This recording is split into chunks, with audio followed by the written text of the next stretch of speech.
And I'm a support engineer for Firehost. Today I just want to briefly run you through a few things that will hopefully increase your performance, uptime, save you some costs, and make your business more secure. So just to be clear, sorry about Chris Drake, he couldn't be here today, he's currently out of the country. He is our founder and CEO, but we're going to take over and try and run you through this. So, quick disclaimer, this isn't a sales pitch. My roots are in server administration. I've been a support engineer running on Windows, Linux, doing a lot of networking for about 10 years now. Today we just want to let you learn from our findings, take them away and see if you can apply them to your own environment, whether you host your own or whether you work with an existing hosting provider such as Firehost. So, let's begin. Overview today is we're going to be looking at the improving performance and uptime, how we can do that. We're going to look at reducing your costs through scalability. And we're going to give you some pointers on security for your business and things that you can improve on. So we're just going to have a quick few assumptions. So you're here at Cloud Computing World, so I'm going to assume that you're on the cloud already. If you're not on the cloud already, I'm just going to assume that you're going to go ahead and move in that direction anyway. Another assumption is you're going to be running second generation cloud architecture. Now the real difference here is that in the first generation, the storage was tied to the server, whereas now it's all back-end storage and you can efficiently scale. I'm going to also assume you're running a LAMP stack, running Linux, Apache, MySQL and PHP, but I mean you should be able to apply these findings to multiple environments. So let's move ahead. So, something we're noticing with people coming over from dedicated hosting onto cloud is that there's this mindset that you go out, you buy a single server, and you put as much memory and CPU on it as you can, as much as you can afford, but it's not making anything better. So what we've got to try and get people to remember is stop thinking like dedicated hosting, and start thinking about scaling out and then up. So here's how we're going to do this. So we took a single 24GB server, and for the same price, we built 6 standalone 1GB Linux servers. So the real difference here is, after all the testing, we found that we gained 200% on the same cost with 6 servers than we did the 1 server. And the server's got 3 times the memory, so how did this happen? Application stack efficiency. When you're running in a role-based environment, things like MySQL, Apache, and your file serving elements, they're not fighting for resources and fighting for your storage. They can all run on their own. Your processor cores. By running in a role-based environment, you're increasing the number of processor cores you have available to yourself. Storage connectivity and your IOPS. A lot of hosts don't tell you this. There is a maximum limit of storage connections that you can make. And by having more servers, you have more connections. So you're going to increase your total IOPS. And then there's caching advantages as well. And I'm going to show you a little bit more now of how that really helped the situation. So looking through a brief topology at Firehost, we bring everything in through a Zeus load balancer in this situation. And this is a great load balancer. It really does work wonders at splitting out the traffic. Run that onto the DB master. And the DB master's only handling all of the database reads. For scalability now, all the database writes. All the database reads are handled by the DB slaves. And this helps with scalability because in the times when you need to add more databases in, you can just scale out and add another one in. And it will make it easier for you to scale out. Your web pool, again, you can just add in another webhead to help save yourself some time. Sorry, 1 second.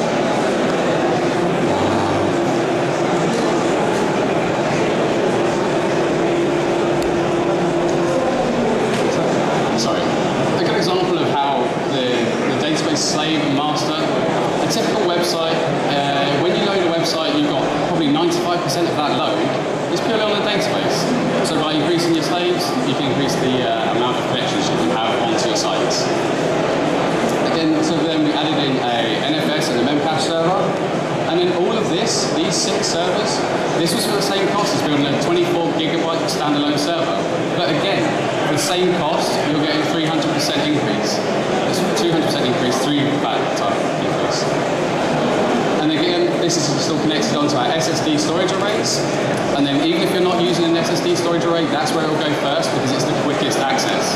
After that, it will split out onto the SAS and the SATA storage. example, we've added in a varnish pool for caching advantages. We've increased the number of slave pools, and this can then just infinitely scale out. Sorry.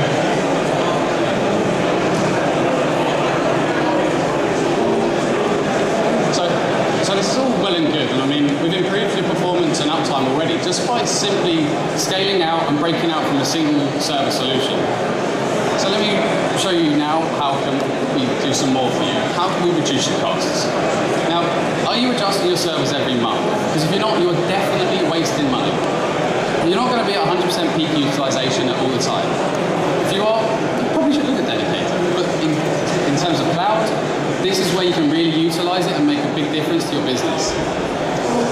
So let's look at this is a snapshot from our customer portal. And what's happening here is we're looking at CPU utilization and memory utilization over a week period. Now this was from a pizza franchise in the US. And what's really special here is that in the US, Tuesdays through Thursdays, the pizza business is dead. They don't have any traffic hitting their servers. Utilization is minimum. But then as the weekend comes in, Friday it starts to ramp up. So what you can see is they've built out their solution really well for their peak requirements. Everything's set there, perfectly built for maximum use. Then you can see here that the average usage is roughly 50%. So if you then begin to start scaling your servers up and down, that's a 50% cost saving you're going to make. So looking at it here, all of that blue, it's all just wasted. So on the Tuesday morning, you can scale it down. You can leave it running nice and low, 50% cost saving, bring it back up on Friday. If you're a business that only works on the week, only works in the week and then has your weekends off, that's a 30% cost saving you can make. Now, you've reduced your costs, but you need to understand where your limitations are and why. So you have your storage and your processors, and you can scale them, but you can't scale them enough. So you have your processors, and sometimes your engineers may have come back to you if you're running on the cloud already and say, hey look, our processor maxed out. So people start throwing more money at the problem, but it's not actually helping anything. And what the problem is the processor's ready, and the processor's made all of its calculations, but it's waiting for the storage to come back. So your processor's sat in what's known as IO wait. So while it's doing that, you're not really increasing anything by doing that. And then we're going to briefly touch on, looking at maximizing your security now. And the obvious can save your business here. It's crazy. So let's look at what you can do without spending any money. You saved money, now let's stop spending and let's do some other things that can save us. So here's an interesting report that Verizon and the US Secret Service, every year they come out with what's known as the Breach Investigations Report. So they take roughly 1,000 attacks, 1,000 breaches, and they investigate them to see what type of attack it was and how targeted it was. So you can see here, 83% of a huge, which is quite a huge percent, is just an opportunistic, where they're just roaming the internet, looking for open ports, open vulnerabilities, and just seeing if they can gain access to your solution. So 17% is where we need you to be. That's when somebody is focused, and if they're trying to hack you, it's for a reason. So let's drill down into that a little bit further, into that 17%. 6% is none. Now this is a really scary figure. The none 6% is where there's no security on the box at all. You know, the password's admin admin. You're on an anonymous FTP. You're just wide open to hacks. You're 37% low and you're 49% medium. That's just the generic, the figures. These are just normal attacks that have come in and taken place. But the 8% high, and this is where it gets a bit more interesting again. The 8% high, we'd actually categorize a lot of those back down into medium and low, but they decided to place them in high for some reason. And what this is sorry?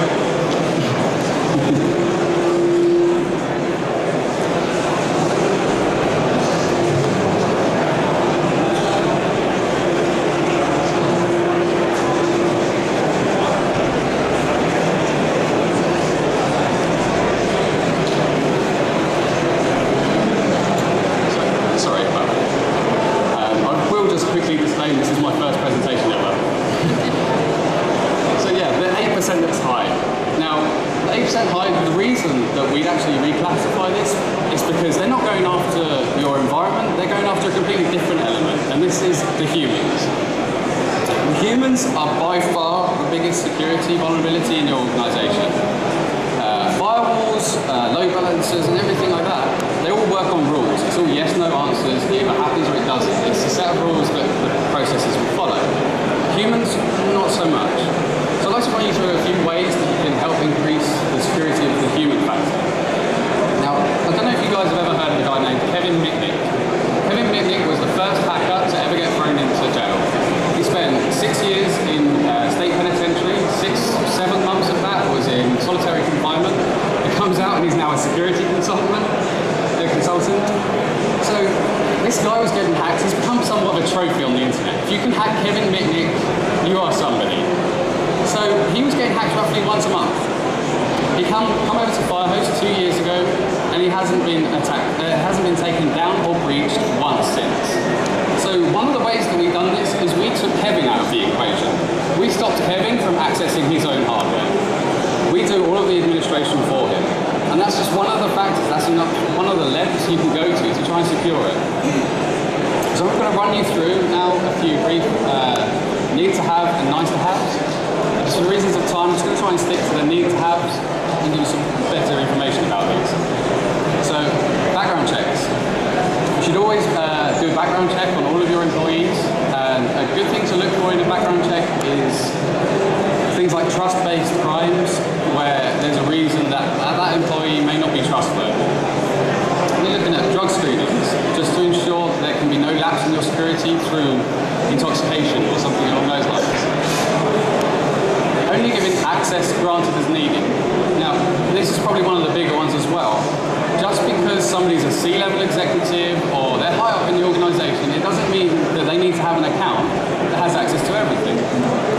I mean, we've all seen it in airports. You've got a post-it note, it's got the admin, it's got the password, and it's just stuck there and anybody can see it. So make sure you only give it out as is necessary. Give an employee manual with security information in. Every employee in your organisation should be able to report security issues that they see.